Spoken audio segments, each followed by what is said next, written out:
సమాచారం అందుతోంది. Reserve inspector B Pentarao మరో 4 కానిస్టేబుళ్లను రిపోర్ట్ చేయాలంటూ ఆదేశాలు జారీ చేశారు. గతంలో కూడా పవన్ కళ్యాణ్కు సెక్యూరిటీ లోపాలు కనిపించాయి. జనసేన పార్టీ కార్యాలయంలోకి కొన్నిసార్లు ఆ కార్యాలయానికి బెదిరింపు కాల్స్ రావడం కానీ, పార్వతీపురం మన్యం జిల్లాలో పవన్ పర్యటనలో నకిలీ ఐపీఎస్ ఆఫీసర్ దర్శనమివ్వడం, పవన్ కోసం సుపారీ గ్యాంగులను రంగంలోకి దించినట్లుగా గతంలోనే వార్తలు రావడం మనం చూసాం. ఈ నేపథ్యంలో పవన్కి ఏదైనా థ్రెట్ ఉందా అనే కోణంలో ఇప్పుడు విచారణ చేస్తున్నట్లుగా తెలుస్తోంది. జరుగుతున్నటువంటి వరుస ఘటనలు సైతం మరింత భయాందోళనకు గురి చేస్తున్నాయి. గతంలో ఒకసారి పవన్ కళ్యాణ్ కార్యాలయం మీద, జనసేన కార్యాలయం మీద డ్రోన్ ఎగరడాన్ని కూడా మనం చూసాం. అప్పుడు చాలా పెద్ద గందరగోళం జరిగింది. ఈ అంశానికి సంబంధించి చాలా ఆందోళన వ్యక్తం అయింది.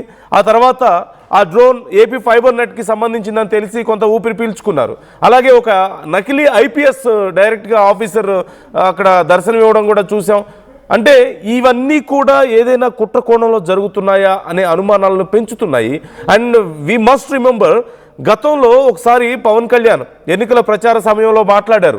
తన మీద తన ప్రాణాలకు ముప్పు ఉందని, సుపారీ గ్యాంగ్లని రంగంలోకి దించారని, డబ్బులిచ్చి కొంతమంది సుపారీ గ్యాంగులకు డబ్బులిచ్చి తన ప్రాణాలు తీసేందుకు కొంతమంది స్కెచ్ వేస్తున్నారంటూ పవన్ కళ్యాణ్ గతంలో మాట్లాడడాన్ని మనం ఇక్కడ ఖచ్చితంగా గుర్తు చేసుకోవాలి.